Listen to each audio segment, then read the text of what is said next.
Well, happy Thursday, boys. Sorry, my freaking stand just took a dump on me, but it's Thursday, March 24th. It's lovely outside. It's not baseball weather, but we are getting closer to baseball season. We have a very special guest joining us here in the next 15, 20 minutes. Nick Brown, Vice President of South Bend Cubs. How are you guys feeling about this guy joining us today? I'm excited. I'm feeling a lot more excited than that introduction. Gosh dang it. It's Nick Brown on the Sharp Sports Report. Are you kidding me? He's a dude. Like we always have our dudes of the week or dudes of the month. He's going to be that dude. I'm stoked to have him on. A lot of baseball knowledge will be coming our way, especially if you are a South Bend Cubs fan. That season starts, I believe, April 8th, which is on a Saturday. 8th. Against the Quad City. You say it one more time out because I cannot remember. River Bandits. Quad City. Lovely. The River Bandits. God, these names just keep getting better and better every year. I love it. I'm excited for South Bend baseball to come back. It's always been a pleasure. And I believe, wait, is that a Friday or Saturday? Friday? That's Friday. There's fireworks. Heck Friday, yeah, I was just about to mention it. Good job. Friday fireworks are always a blast for the stadium and the local people. Even if you don't go to the game, everyone will just park the car out in a parking lot, grab a blanket, and watch the fireworks. That's what we did. But you know what? That next day is going to be, I'm pretty sure, the flat screen TV giveaway every inning, which is just insane because what TVs are $500 now. It's unbelievable. That's it for me. But the team, the last championship they won, 2019? 2019. It was before the COVID year there. Their last year, I believe, Brandon, you pointed out, that was their last year in low A ball. They moved up to high A. They are now high A, which is pretty nice. And also, I think it's huge that they're now part of the Cubs organization because if anyone gets hurt, they've already just sent those guys to South Bend. I mean, it's a real quick rehab for about a week, but that's a great thing for the community as well. It gets the fans going to the game, seeing MLB pro players. I think the last pro player to actually come down to South Bend was Jason Hayward. That was pretty awesome. I think he sold out like all the games he was here, which was unbelievable. But it's really nice to see how much just the area has grown, especially around South Bend, especially for the Cubs. But the stadium is growing. The living area around there is fantastic. The rooftop, I love the replication of the rooftop seats from Chicago here in South Bend. It's awesome. If you haven't been, I would highly recommend going. As far as the church, and Alec, for you and I, we're late 20s, almost 30, and these kids are born in like Kellen's age, pretty much, playing baseball. It's unbelievable. Makes me feel just god awful old, but hey, you know what? They're making money, and I wish them nothing but success going forward. We missed our chance. What happened? We did. Were playing ICCL baseball, weren't we? Oh, dude, that's like the next coming of minor league baseball. Are you kidding me? Absolutely. I mean, is that an is that Christ the King hat? It's a Christ the King baseball hat. Oh my goodness! I should have worn my St. Joe hat. Wow, really throwing this back here. Yeah, absolutely. It's super excited to hear from Vice President Brown about what. I mean, I'm sure Brandon, you for sure remember. Kellen, actually, this might be more pertinent to you because when Brandon and I were little, the Silverhawks were actually a fairly big deal. But then they went through like this period of really odd things. You guys remember when they made the field like artificial turf and just took away some of the old like baseball charm that Kovaleski used to have? I mean, there was no development over in that part of town, but I mean, it still was a cool spot to go. With Nick and his team, I'm excited to hear like how they approach the matter, number one, because obviously like they're not going to be able to change South Bend. They had to work obviously probably with Mayor Pete back in the day as part of like the initiative to bring South Bend back. That's kind of the stuff I'm looking at hearing, like what are the conversations in the room? Yeah. How does that happen? I don't know. And it's funny. So Kellen, like Alex said, this probably doesn't pertain much to you just because of how long ago it was. But when you go to the stadium, do you call it Four Winds Field or do you still call it Kovaleski? I call it Kovaleski. Cove, baby. Oh man, what was it? Swoop, big old dude. Swoop scared the piss out of me. Scared me so bad. He used to be such a nasty, mean-looking creature. Then they're like, let's make it nicer for kids. It was even scarier, dude. it was like all googly eyed and up in your face. I will say probably the coolest thing I've ever witnessed at Kovaleski Four Winds Field was when they held the All-Star game. That whole weekend or week was fantastic. The home run derby, it was packed.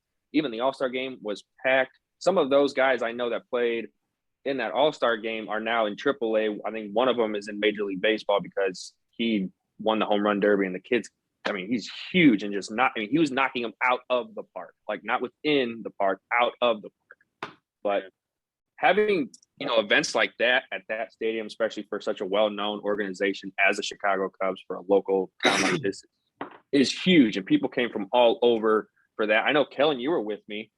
You were with me for that, weren't you? Or was it Memorial Day weekend that we also experienced that as well? Yeah, I think it was Memorial Day weekend. Yeah. Yeah. Memorial Day weekend's awesome. You bring in the old school Vietnam helicopter, landed in the outfield. Everyone salutes. Great atmosphere. And then, hey, sometimes you bring in Vanilla Ice and Snoop Dogg. You get the people going. It's a great time. Well, and then, I mean, you just got to think about it. You're watching baseball, and it's not bad baseball. It's really enjoyable baseball in a atmosphere that's fun to be at. Really good food, in my opinion, for a baseball stadium. And the tickets are like reasonably priced tickets for a great atmosphere that is the South Bend Cubs. So it's all around just a great thing to have in South Bend, especially with the way Notre Dame is bumping up their prices. Mm-hmm. I don't know. It's going to be an interesting year. I feel really good about South Bend Cubs. They've always been good. Like, it's not like they've had a bad year recently. Like, they're either within the top 2 or top 3 of the standings, or they're either winning it. I remember, I'm pretty sure it was the 2019 championship that they won. They were almost dead last in the division, and then went on this crazy run to just kind of blow everyone away. It was a great thing to see, especially after Chicago broke the 100-year curse of not winning a World Series, and this happens in town. That didn't need to happen. I mean, I would have been fine with that. Okay, listen, you're a Cardinals fan. You don't get to talk right now.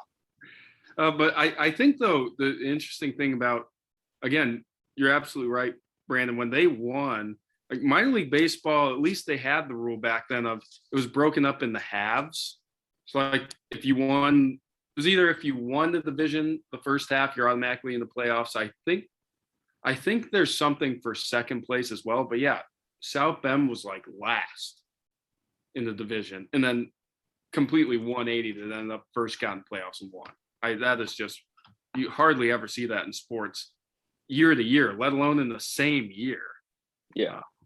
So that, hey, like I said, I mean, last year was their first year where I can remember them actually really struggling as bad as they did. But I mean, I'm interested to hear what, the turnover in minor league baseball has to be extreme. I don't think you can probably project it out the same way you could with the majors, because there's no minor league system feeding the minor league team, at least at the Cubs level. So that's part of the thing. I think Nick's job is fascinating as a GM of a 1A team. Like, what does that entail? Like, what are your responsibilities to make sure that the organization as a whole, because they are the Cubs, they're the Chicago Cubs. Yep. So I wonder what those meetings are like. Lots of stuff to get to today, fellas. Just a little update from the South Bend Cubs. I remember there's an outfielder named Brennan Davis. I believe it was 2 years ago. He is now AAA, and he's about to be called up to the bigs. The dude is phenomenal. There's also third base Christopher Morel from South Bend Cubs, and I believe that Adbert Alzolay was a pitcher for the South Bend Cubs. He's now a starting pitcher for Major League. It's been fantastic. His control has been phenomenal. So I think it's a huge plus with them being, like I said before, they're in such close proximity to Chicago. So, and then their other minor league teams are Peoria and I can't think, Iowa, right? They have Iowa. Peoria is the St. Louis Cardinals. I don't know. Peoria has a team in this single A division. I don't know if they have a double A team. Iowa's crazy though. When I went to Iowa State, we'd go to Iowa Cup games all the time. It's awesome. Really? Super cool. That's awesome. Kellen, you're Christ. just hanging out. You're just I'm- like getting I'm- ready for. I'm just mentally preparing myself for this epic interview we're gonna have with a dude I who's will say a front office guy of a successful exactly. team. Like, I mean, one in a million opportunity right now. Like, who would have thought us three stooges would be having a VP of a minor league baseball team just popping in our show, giving us the time of day to talk to him and ask him some questions? The real question is, do we deserve it? Probably not. No, But Hey, it's all right. It's all right. We're being humble. But, outside of baseball, we have a lot of stuff going on this weekend. Sweet 16 starts tonight. Texas Tech and Duke. Going to be a hell of a game. What's Red- interesting? 2022, Duke is the number 2 seed. I mean, they're winning it all, right? Villanova is the 2 seed. Does that mean they're gonna win it all? Get out of here, man. Get out of here. Red Raiders, baby. We all know it. Well, wait, isn't this Coach K's what he got there in 1980? So it'd be his 42nd year. Yup. It's divisible by 2, and it is 2. That's what I'm saying, man. I mean, it's all gearing up for Coach K's last hoorah. And how crazy would it be if we had a Duke North Carolina Final Four matchup? Not gonna happen, but it'd be wild. Could you imagine that storyline though? Well, the first year of the new era of North Carolina basketball versus the last year of the Coach K era. for Duke. Exactly. I mean, that would be an impossible ticket to get for the Final Four. Oh, my Just God. that matchup alone. The most heated college basketball rivalry there is. And one of the Tobacco most heated Road. sports rivalries, just in general. Do they sell out the entire Superdome?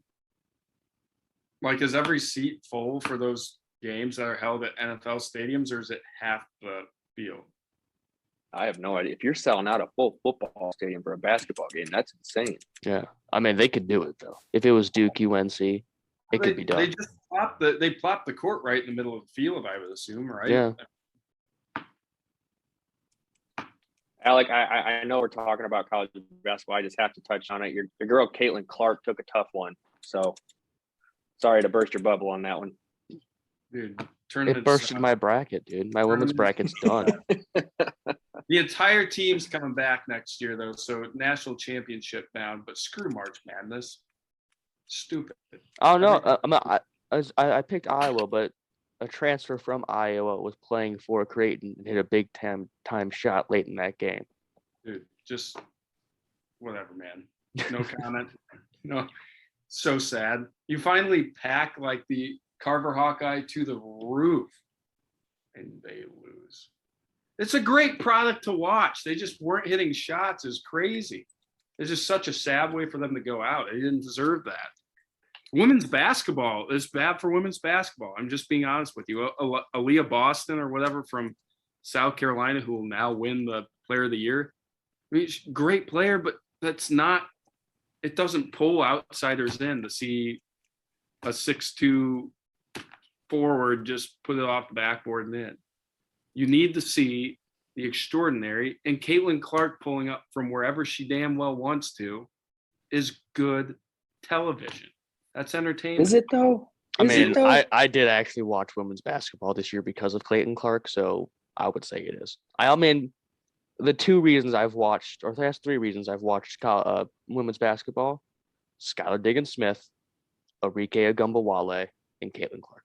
You need like a different talent. You need a. It also helps that Skylar So- Diggins-Smith is from South Bend. That helps a lot too. So I'm glad we'll be touching on baseball tonight with Mr. Brown because we have a variety of different team tastes right now. Just on this little screen right here, Alex the Cardinals fan, which drives me nuts because it's NL Central.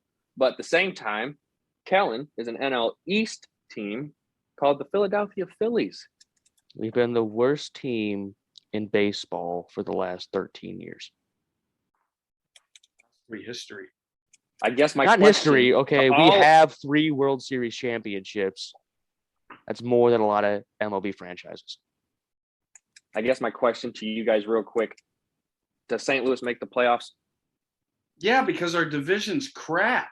Like no one wants to do anything. We're not good. Like Fair enough. We're not doing anything other than that.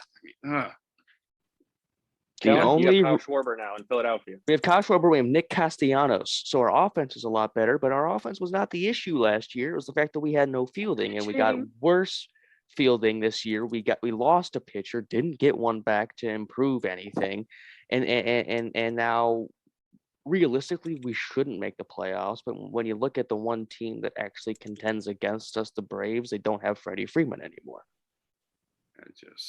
Yeah, speaking of that, the Dodgers are freaking loaded. They'll blow it. It's fine.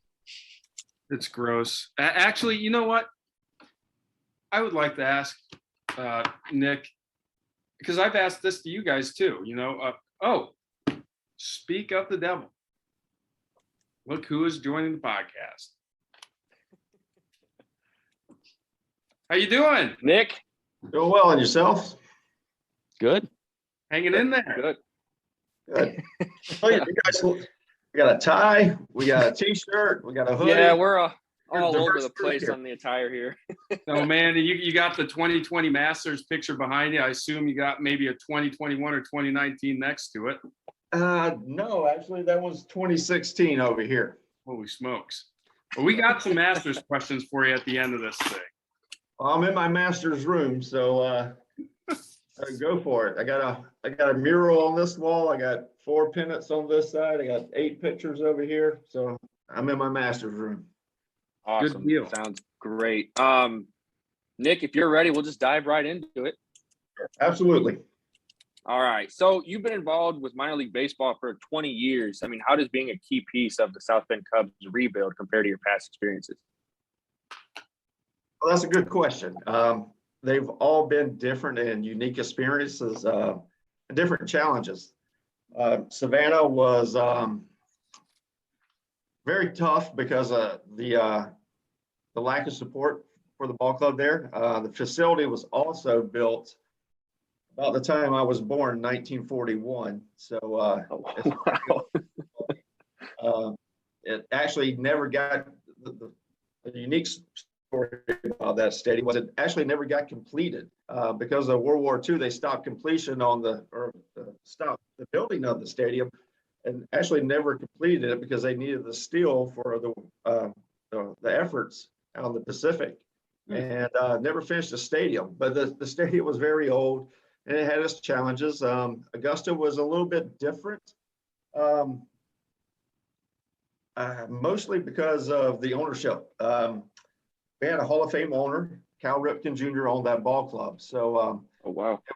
I went from a mom and pop ownership to a Hall of Famer, and that was unique. Again, the challenges were there. The ball club had a better perception of the community.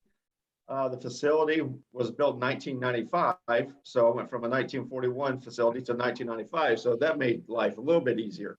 But then I had an opportunity to come to South Bend, and basically the biggest difference between all 3 markets is actually the ownership group. So I'm a mom and pop, I work for a Hall of Fame baseball player, and now I work for Andrew Berlin. And the biggest difference is Andrew Berlin. He gives us the resources to be successful. No disrespect to the mom and pop ownership. I love them to death. They gave me a great opportunity, but that's where they were. They were mom and pop. And working for Cal Ripken, there's a lot of prestige that comes with his name, but he wasn't really committed to the overall operation of the ball club. He lived in Maryland. He's 800 miles away, and he didn't see the facility every day. Now we got Andrew, who basically believes or backs up in what he believes. So the biggest difference and the biggest challenge was actually ownership. The work ethic's there, the fan base is there, but you got to give the fans a reason to support you. And Andrew has all those tools. I will say personally, I have met Mr. Berlin. I met him actually when we had the All-Star game here in town. It was a great environment. He was a great guy to talk to, very positive about the team moving forward, which kind of leads me into my next question. How much does it mean that the South Bend Cubs have moved from low A to high A? Again, it depends on who you talk to. Oh, a lot of people that keep up with minor league baseball understand that there was contraction a couple of years ago. So used to be 160 teams in minor league baseball, and now we're down to 120. Major League Baseball deemed that it wasn't necessary to have that many players in their systems, and they could still scout players, whether they're in independent ball or collegiate bat leagues. And so we were at low A, as you mentioned. Now we're at high A. Some will argue that now that we're not at the bottom of the food chain, that we're a little bit safer from contraction. And I know no one wants to talk about contraction, and I'm not really harping on it. It's just a little bit of insurance that you're not on the bottom rung. So if in say 10, 15 years, Major League Baseball looks to contract again, at least you're not at the bottom of the food chain. There was rumors that our league would change from single A to double A. I mean, there was all kinds of rumors out there, and it doesn't mean that Andrew has the sights on us moving up into classification. Whether classification results in better attendance, it's hard to say. People are coming out for the fun, for the event itself, not necessarily, we got to go out tonight because we got double A baseball players. Absolutely. It's not the attraction. But high A, we supposedly have a better brand of baseball. Clearly, that wasn't the case last year, and coming in dead last. But there's a lot of factors that go into that. So it's mostly a feel-good insurance policy for the ownership group when you're not on the bottom rung. And a lot of the owners, they're a little wary right now because of all the turmoil going back and forth. At least baseball has calmed down with the lockout and has moved on. And they've made a lot of changes to the game that maybe the average fan won't pay attention to or even realize, but they are trying to adapt the game. Gotcha. Understood. And I'm Alec, Mr. Brown. To go off of what you just said there, from a baseball fan's perspective of mine, are they using minor league baseball as like the petri dish for most of these rules? And is that also like per division? Like, does single A get more of those type of petri dish type of rules than say 3A? I wouldn't say that we get more, but we all have. Last year, every league had experimental rules that they were working on, and they took the results from all those different leagues to look how they could improve the game. Probably the most dramatic was the Atlantic League, which is not affiliated with a major league ball club. They're independent. They tried the robo umps. Oh yeah. What happened?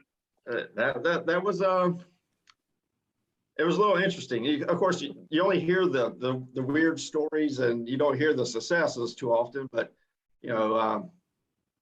basically, the umpire has an earpiece in his ear, and someone from the press box tells him whether the computer said it was a ball or a strike. So, sometimes they were calling strikes that. The guy on the ground was like, there was no way in heck that was a strike, but he had to call it a strike because the computer system deemed it a strike. But, they had some kinks to work out. We had some experimental rules. The Northwest League had pitch clock, and we will be getting a pitch clock this year. And Major League Baseball will adapt a pitch clock as well. It's fantastic for the fans. The Midwest League, I believe, cut their game times down 25. Holy cow.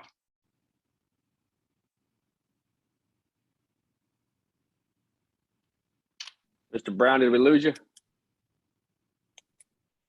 I think we lost him. Well, son of a gun. He'll come back on. No, that's interesting though, that you start diving into the new rules there, because I did see, I'm a huge fan of the pitch clock. I think that's one way the average fan will start liking baseball better, because we all know it's a time thing, right? Everyone wants absolutely like immediate gratification with everything they do in their life. So as a fan of baseball, yeah, I like the little, pitcher going through his routines and getting the chalk, scraping off, looking people off.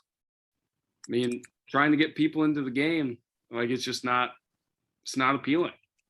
Could Yeah. you imagine though being like an umpire? I'm sorry, Kellen, to cut you off. But being an umpire with that earpiece in, and damn well that's a ball, but you have to call it a strike. Like if that doesn't show you right there that technology fails all the time, I don't know what does. But that would drive me nuts as a batter. Well, I was gonna say I'm not as baseball forward as you guys are. I enjoy watching it. I really only ever watch Phillies games, and I know the one gripe of the average baseball viewers at the game's just way too damn long, and it gets boring. And innings, just watching 2-3 innings gets just so tired after a while. Which I'm with you. I'm a fan of that pitcher clock, and I think that MLB really trying to do whatever they can, short of using juice in the balls. Oh, for sure.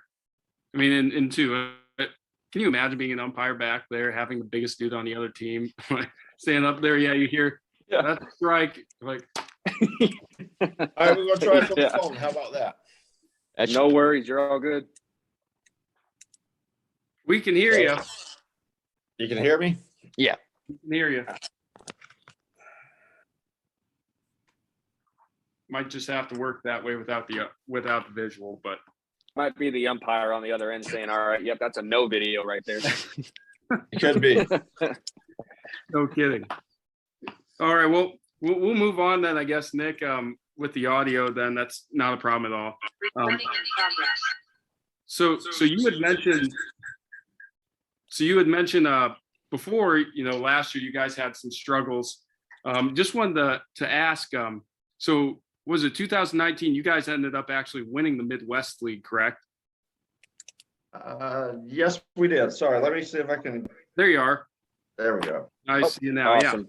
So you guys All right. come off a championship in 19 after an amazing comeback in the second half there. What kind of challenges does an organization face from like your perspective as a GM, organization as a whole, of coming off a championship season to make sure that there's no lapses in concentration, you stay hungry and you have success the following season? When I believe last year went 52 and 67, was there any of that kind of stuff that came into play? Oh, first of all, myself or Joe Harder, anyone in the front office, we don't really work day to day with the players. So that's all left up to the Cubs. So in Chicago, take what players we get and how long we get them and whatnot.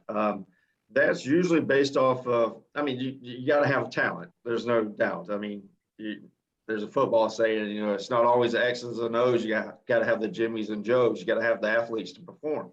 And, maybe we wasn't as prepared as we should have been or could have been. But coming off of COVID the previous year and guys not working out and whatever it may have been, there was a lot of injuries within the Cubs organization. And we had a different manager. And the manager that we did have, he actually got promoted to Double-A.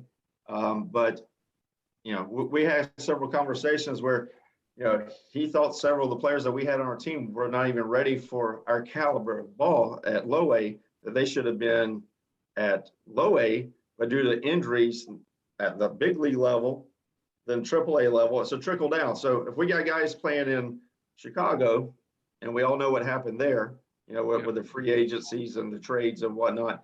So they're pulling up players.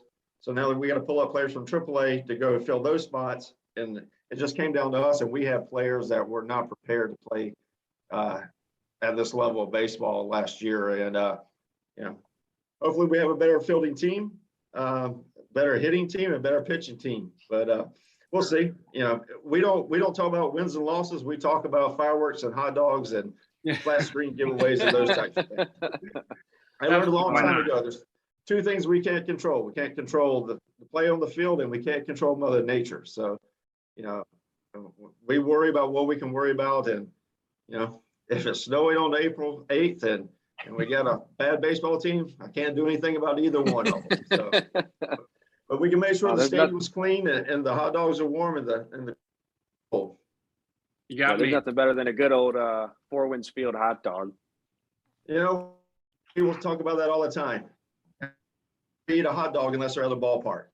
Yeah, and Yeah. I mean, no one goes home and says, honey, tonight I want to eat a hot dog. You just don't do that at the house. But if you don't have a hot dog at the ballpark, it's your birthright as an American citizen to have a hot dog at the ballpark. So we got You to make feel sure we have naked. plenty of them.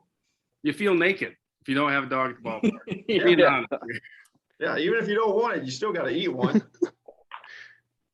So, Nick, moving forward, especially with these younger players just starting in, I guess bigger league play and this whole new housing policy. I mean, how do you feel this new policy will work for minor leaguers and their families? And then is there anything else we can do to accommodate these players to make them feel more, I guess, a part of everything else going on? It's definitely a hot button right now. And I'm very happy that the players are getting, they got a raise last year. It's almost embarrassing to talk about the salaries that they did receive. I'm happy they got a raise going in last year, and I'm happy this year that they're getting housing subsidized. And we've got our players set up at one apartment complex, and each organization is going to do it their own way, and the way that fits their needs and the marketplace. Because again, I just mentioned there's 120 teams now, and trying to find housing in, say, South Bend versus San Jose, which is low A baseball. That's a top 10 market. Trying to find, affordable housing. When they say affordable, what's affordable to you and I are two different things than what someone out in California is doing.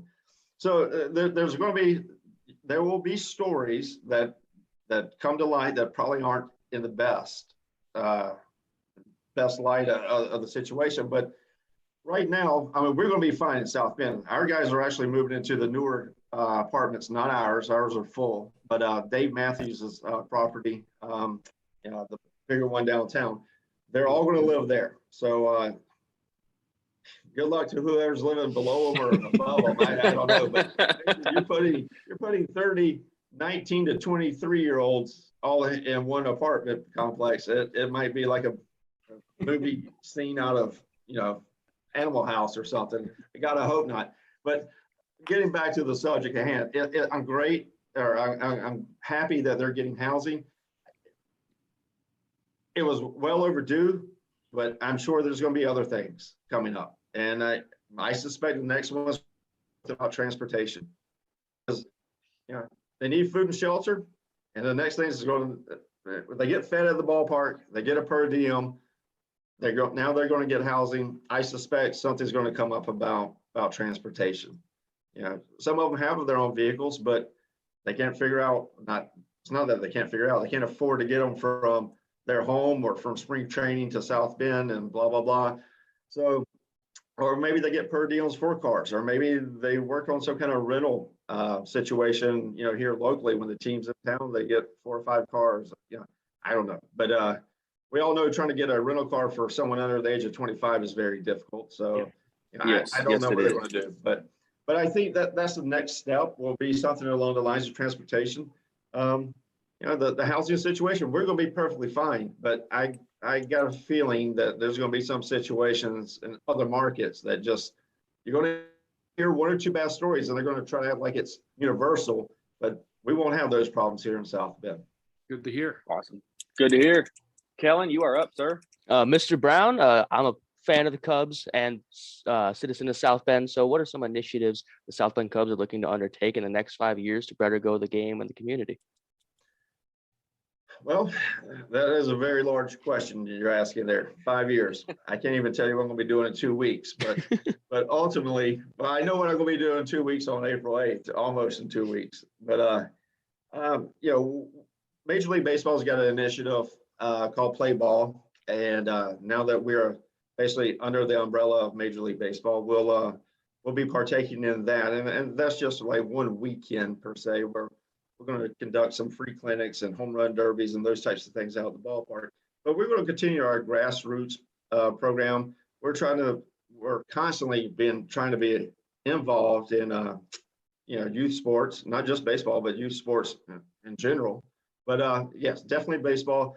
The various youth leagues, little leagues around the area. Plus, we got the First Source Performance Center, does a good job with the youth working out.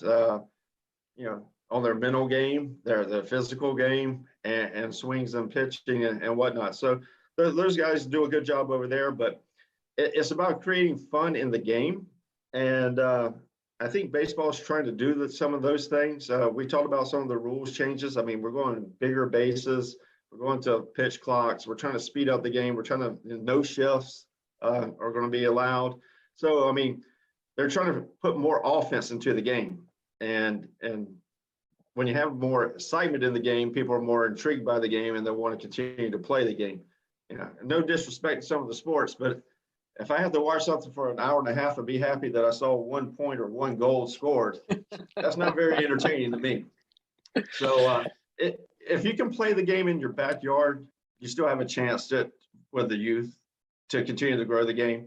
In my backyard here, I got a pond and it freezes over in the winter, and I see kids playing hockey on it, and great for them because I've never seen anything like that in my entire life. So I'm shocked when I see kids out there playing hockey.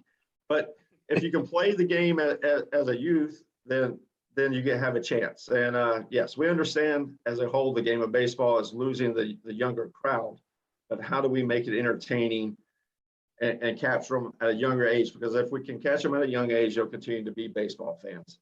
Now, if we don't catch them at a young age, then we have to resort to the things that we talked about before with fireworks and first-class facilities and those types of things. And my gosh, with the millennial crowd that's out there today, if I could figure out how to get something on my phone and get them out to the ballpark, it'd be fantastic. And they're more concerned about being at a fun place or the place than being at the ball game.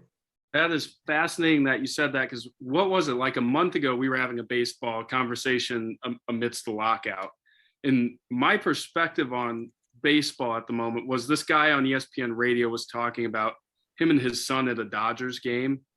And then he realized during the game, his son's on his phone and he's looking around. Most of the kids are on their phone. And he's like, oh my gosh, my generation is here for baseball. Right. But the other generation, like I'd say Brandon and I are probably the cutoff. I still go for baseball, but like Kellen's age, it's more for you're going to be at the event.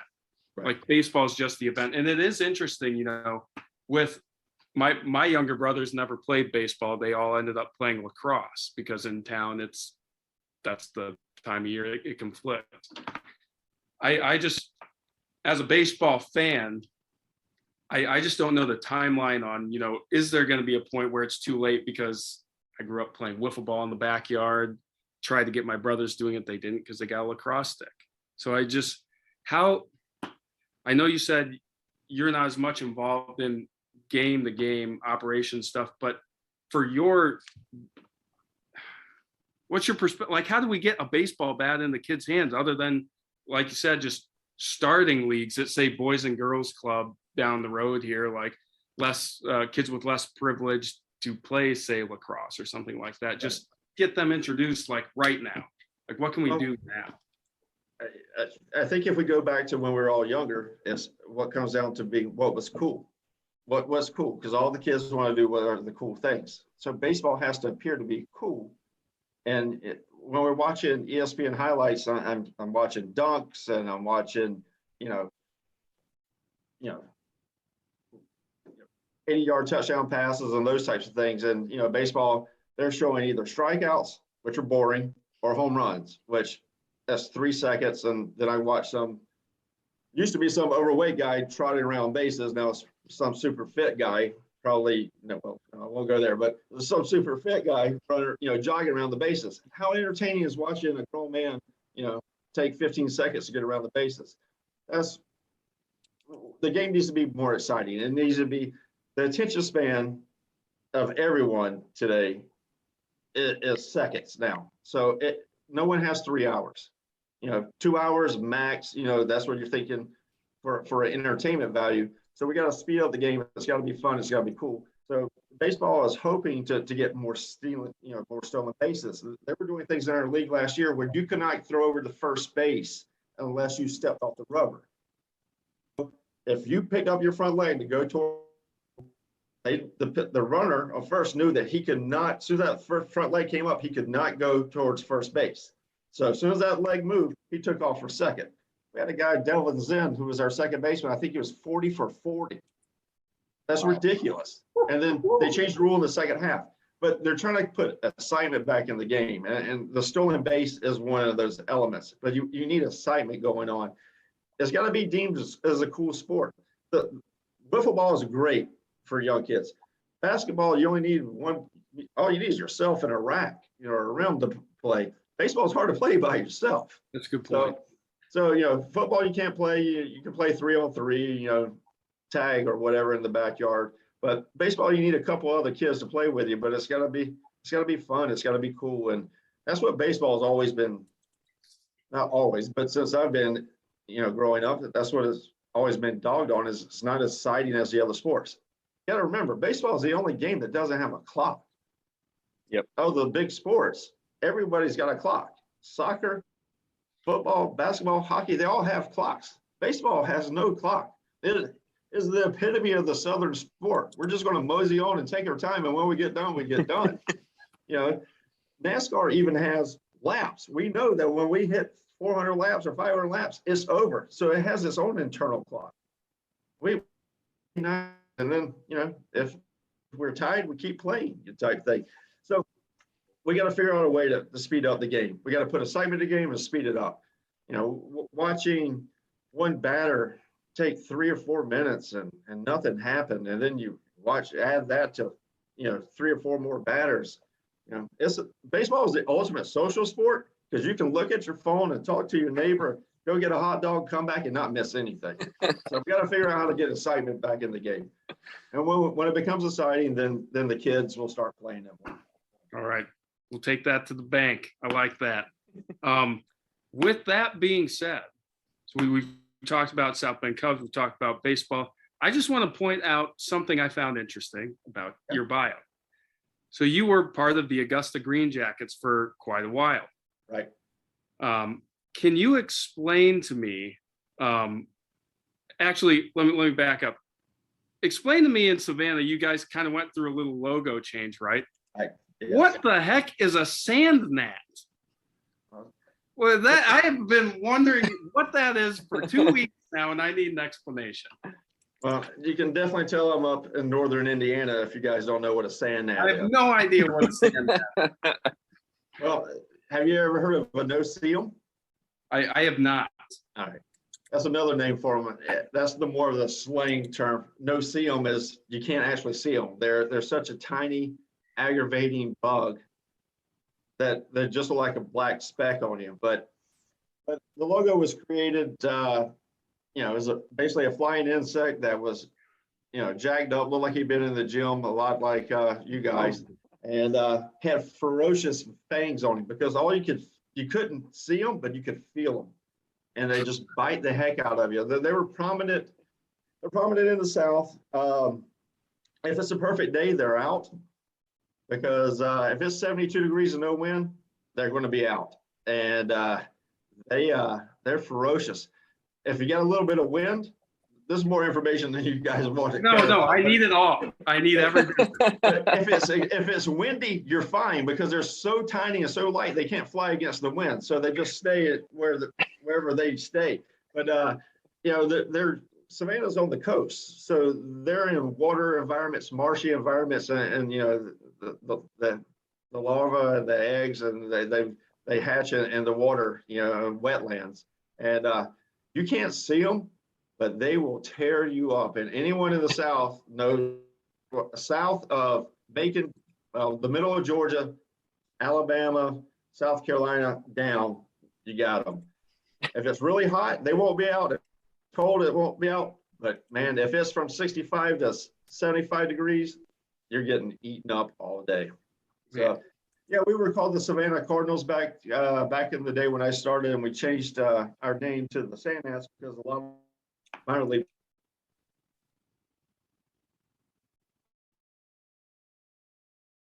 No. Did we lose you again, Nick? I think we did. Son of a It's gun. all right. It's just technical difficulties, but hey, Are you kidding me? Like the Sand Gnats? That's like the coolest freaking name I've ever heard of. I know. I got my answer. You were just talking about the names in minor league baseball. And when I saw that a couple weeks ago, I was like, I have to ask him. I could have gone and looked it up. I wanted to wait to see God. what the man who made the logo, the Sand Gnat, actually said a Sand Gnat was. Was not That's expecting awesome. that much detail. That's fantastic. Sand Gnat. I mean, I need to get myself a Sand Gnat jersey. Absolutely. The Sand Gnat hat. Like, are you kidding me? Right? I would like rock that every day. I'd even wear that to the South Bend Cubs games. Like, yeah, do you guys know what a Sand Gnat is? No, you don't. We're from the north. Ah, Going off on Sand Gnats. I think that's fantastic. I love it. yeah, I right. mean, yeah, the Trash Pandas, Sand Gnats. Like, I think every name should be creative. As much as I love the South Bend Cubs, and you can, immediately that they are a minor league team of the Cubs. It's so much cooler when it's a creative name. And that Sand Gnats doesn't get any better than that. In our league, it's kind of cool. My summer league, your name has to have something to do with the surrounding city. So like my team name is South Bend Larks. The Lark was a model of Studebaker car. You have the South Shore, or you have the Mill Racers for the East Race there when it ran the mill. You have the South Shore Liners, which is just a genius name. Their logo is the South Shore, like driving away from you. Liners, line drive, the South Shore line. Are you kidding me? It's fantastic. Listen, people who are watching this right now, don't stress. He's coming right back. We actually have him coming in right now. He just had some technical difficulties. It's all good. And we're almost done. Hey, we got you. No apologies at all. So I don't know how much you heard, but you probably heard more than you needed to hear. No, we got everything we need about Sand Gnats. My thirst is quenched on that one. Love it. Love every No bit. one knows what they look like, so we were able to create our own logo. So that was the gist of it. But we were a retail store that played baseball games. We were top 10 in merchandise out of 160 teams. We did fantastic with it. And then when I was at Augusta, we did a rebranding. Of course, the name is obvious. Well, I think it's obvious. Named the Augusta Green for the Masters. And then we did a rebranding here. So I've done 3 rebrandings in the 3 cities. So I knew what we were getting into when we changed from Silverhawks to Cubs in South Bend. So it's not easy. Not But easy. it's worked great. And you segued it for us, going to the Augusta Green Jackets. Be down there with the Masters coming up. We have all wanted to hear your thoughts on the Masters experiences. How many times have you been there? Let's start there. 30 plus. What? Holy cow. Are you talking practice rounds or actual rounds? Like I just had national rounds. Oh my God. You got to remember, I was in Augusta till 2012. Got there in 2001. So I would go three times a year. Huh. Wow. I was very lucky. Sponsors, friends, and mostly sponsors and friends. I was able to get tickets, and I would go one day with my wife. We would usually go on par 3 day. We go Wednesday. Oh, It's a man. great atmosphere. It's a party atmosphere. Then I would go Thursday or Friday with fraternity brothers that would come into town. And then Saturday or Sunday, I would go with my local Augusta friends. So I made a lot of connections in the time, the decade I was there. So I've been quite a few. I got probably, I don't know, a dozen tickets up there, and I got badges from other years. Jeez. on my desk. So it is by far the best sporting event that you'll ever go to. And you don't even have to like golf. It is the most pristine, first class, awe-inspiring event that you'll go to. You don't have to care one thing about golf to appreciate what they do at the Augusta National. It is an amazing experience. And unfortunately, I haven't been able to go because the Masters Week is always the first full week in Augusta, or in April. I was about to say in Augusta. So that usually coincides with opening day. So I haven't gone since 13. My first year up here, I was still able to go down. And I get invited by one friend. It used to be, he started out as a sponsor and now he's a friend. And he reserves 2 tickets for my wife and I for every Wednesday until I tell him no. And then unfortunately, I've been having to tell him no a lot lately, but plan is to get back down. They've done a lot of changes to the facility, to the course since I've been gone. The practice range is awesome. The the gift shop, Perkins Place is new. It's amazing. You can't find a better event. I've been to national championship games. I've been to World Series games. I've been to a Super Bowl. I've been to March Madness games. Nothing compares. Not unless you guys are going to tell me the Indianapolis 500 is better than that, because I haven't been to that. If you guys want to try to convince me on that, I'll be happy to. I have been to the Indy 500 and it's fantastic. I think I try to go every year. I think I have not gone the past 2 years, but I think it's a great spectacle, like awesome atmosphere, everything about the Indy 500. Well, every year, because it's Memorial Day weekend, I believe, right? Yep. Yes, sir. We've had a game every Memorial Day weekend here, so I haven't been able to go. So everyone asked me back home, have you been to the Indy 500?